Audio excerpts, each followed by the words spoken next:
One hallmark of our rapidly changing healthcare system is the evolving role of physician leaders, healthcare professionals who choose to wear two hats as both doctor and administrator. Their ranks are growing, as is their impact on the future direction of healthcare. But treating a patient and leading a department can be a delicate balance, as the jobs require different skill sets, and the training for one can be almost contrary to the training for the other.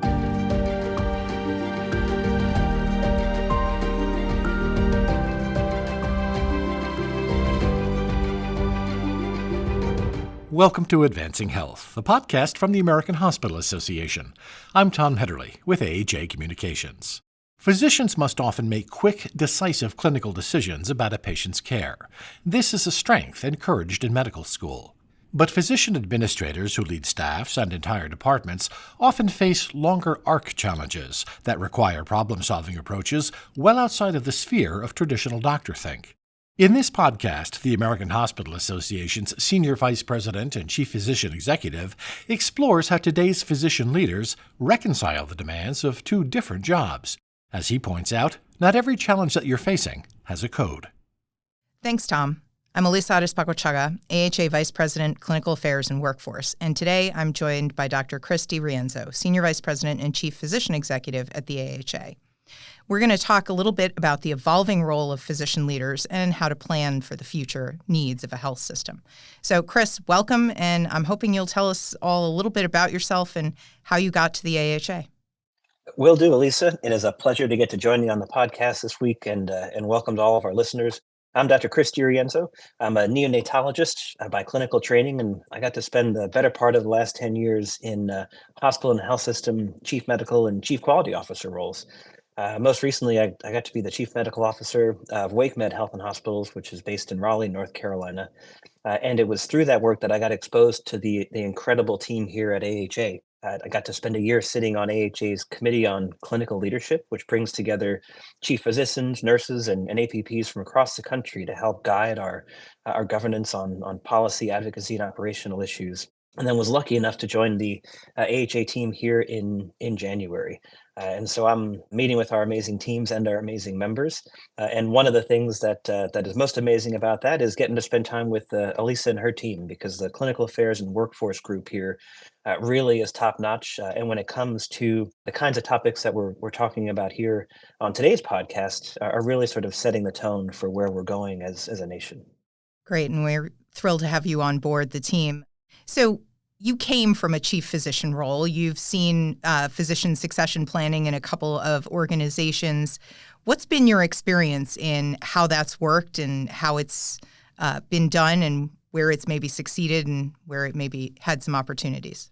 You know, just like the chief physician roles themselves, which have undergone substantial evolution over the last 30 years, I think succession planning is really doing the same.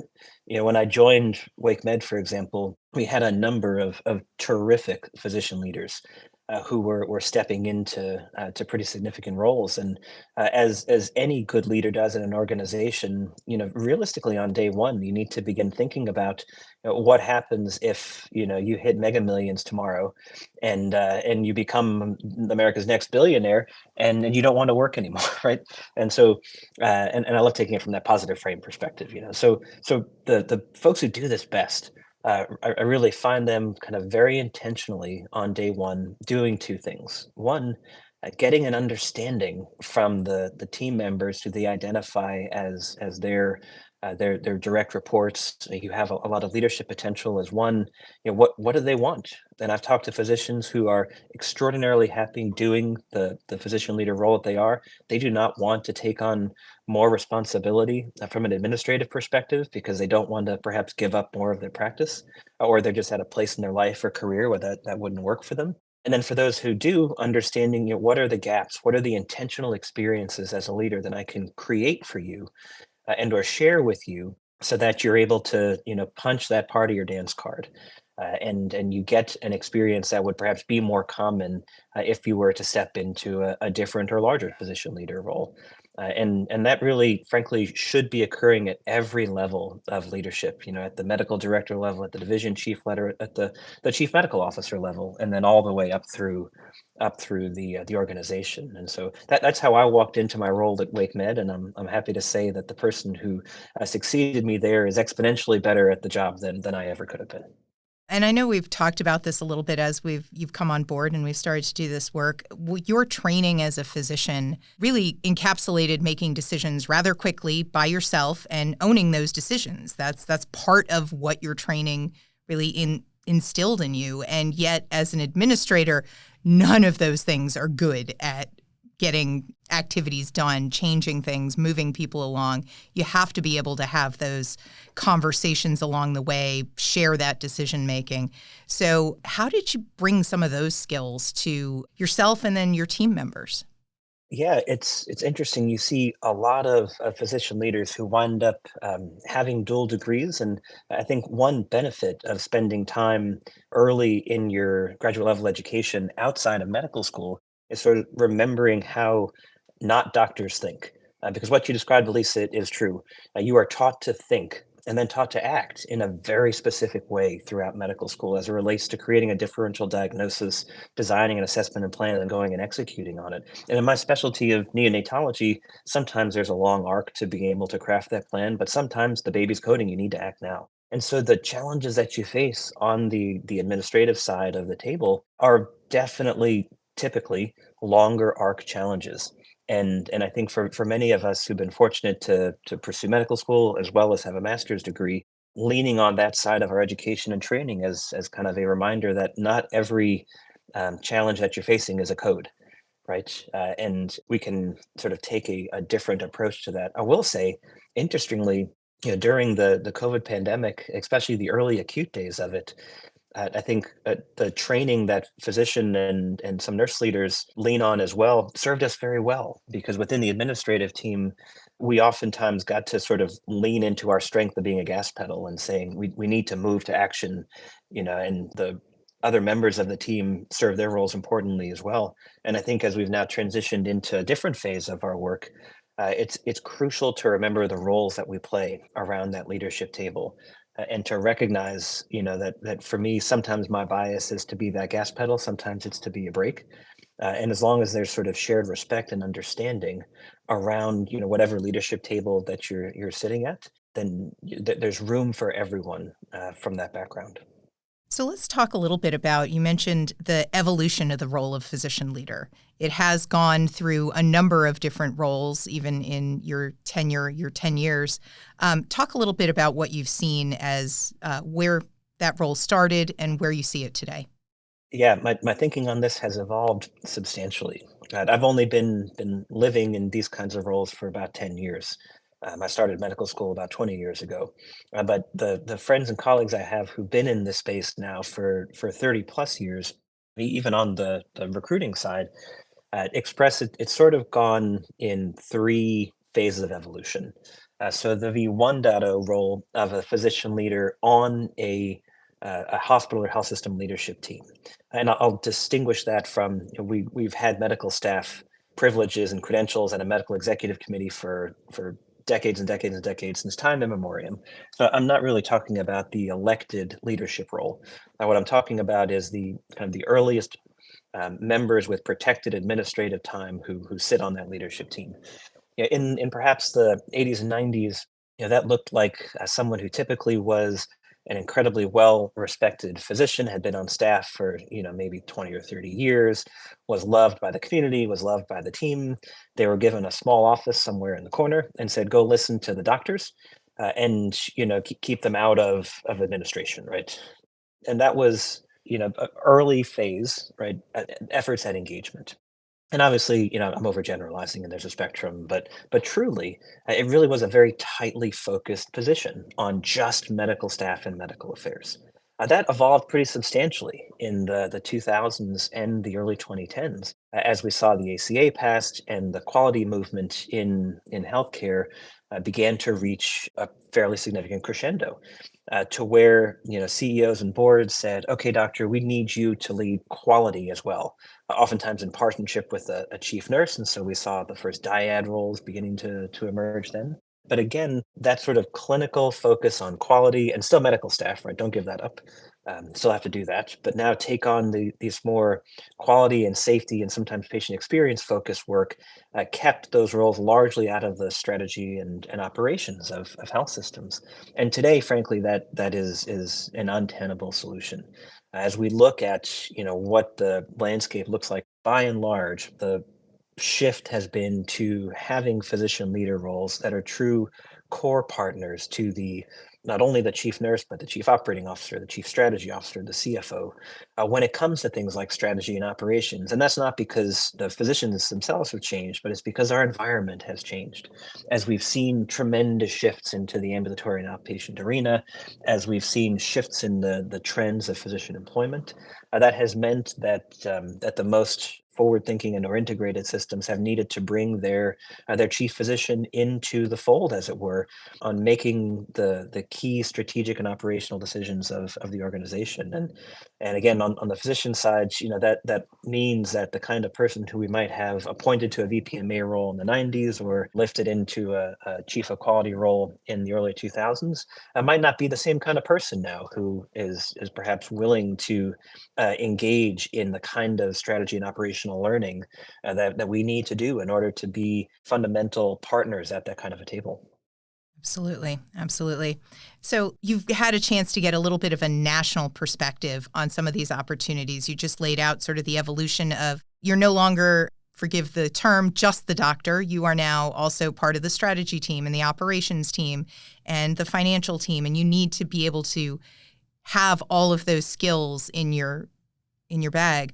What do you see as some of the opportunities to help grow some of those physician leadership skills as part of your role at the AHA? I was incredibly impressed by every team member I met at AHA when I got to sit on our committee on clinical leadership. And I wish there was a person who is a member of that team who nationally we could all look to and say, who is helping bring us together as chief physicians in America? And truth be told, there are lots of different organizations who focus on either physician advocacy or on developing leadership skills, but there really isn't a natural home for doctors who have said, I've gone through the door from being a leader in my specialty to now my specialty is leadership. So one of the things we are working to do here at AHA, and we spent the better part of the last several months validating this concept with our members because we are nothing if not an incredibly member responsive organization. For those of you who are members and listening to this, let me be clear. We take your feedback incredibly seriously, and it drives much of what we do to try to provide value to and to support you. And what we have now heard loud and clear from hundreds upon hundreds of chief physicians throughout our membership, be they at the hospital chief medical officer level, at the large employed clinic level, at the EVP, operations level, and even from physician CEOs of some of the largest health systems in the country, that there is a need for a space that helps bring together these chief physicians from within our membership for a lot of reasons. One, we know that sometimes that job can be very lonely.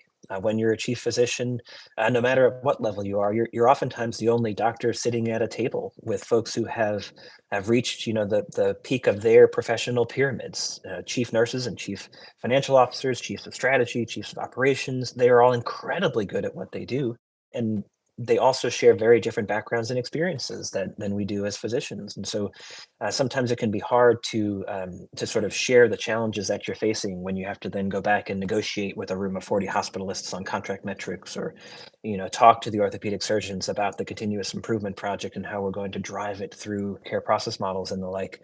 So there really is no space for that kind of networking, for that kind of mentorship and growth, and for also that kind of sharing of experience. To be blunt about it, we think that there's a really great opportunity for us at the AHA to help create that space. and we're well on our way to bringing that to reality. Very excited about giving folks that opportunity. So for those who are listening who are physician leaders who are thinking about, I want to advance my career, I like this idea of my specialty is leadership, and how do I move beyond the role I might be in? How can they start to be ready? Where are there some opportunities they can start to take? Oh my gosh, there are so many great opportunities. In terms of growing, expanding as a leader, the biggest lesson that I learned very early in my career was in trying to be a good partner and a good listener.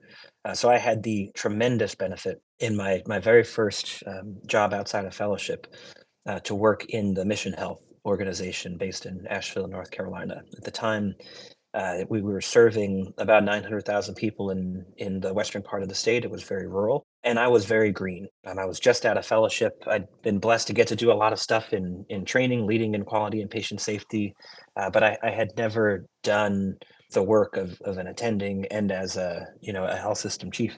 And I had a person who reported to me who is a seasoned nurse executive, 30 plus years in nursing and 20 plus years in leadership and quality and safety. And even though she reported to me, I learned more from her than I probably will from every book that I have ever read on things like accreditation and infection prevention.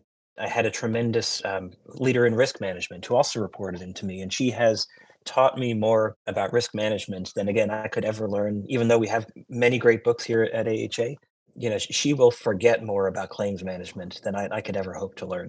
And so I guess my unifying point here for physicians who are looking to grow in their leadership journey is do not make the mistake that I've seen many physicians make, which is because I become an expert in my pyramid of pediatric endocrinology or interventional cardiology to then assume that makes us experts in all of healthcare. There are so many things that we can still learn and so many people willing to teach them that all it really takes is being open to acknowledging I don't know a darn thing about supply chain management. And you are our supply chain management expert. I am here to learn and I want to be a partner and help. And I've seen door after door after door open for physicians who are willing to take that step.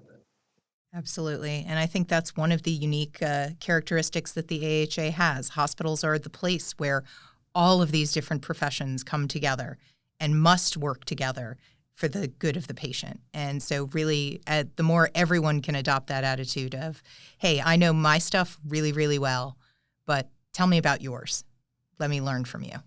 Well, Chris, thank you so much. Now, Lisa, it's been a privilege. I will just close by saying, of course, that's a two-way street. One observation I've seen over the last 10 years, especially as it relates to things like finances and operations, in order for physician leaders to be partners at our table, we've also got to be willing to be partners with them. And that means sometimes sharing decision making that previously we would have kept over here in a box. And that can be scary for them as well. Chris, thank you so much for joining me and for joining the AHA. It's been a privilege, Elisa, and thank you for hosting the podcast. And thanks to our members for all the wonderful things they do as well.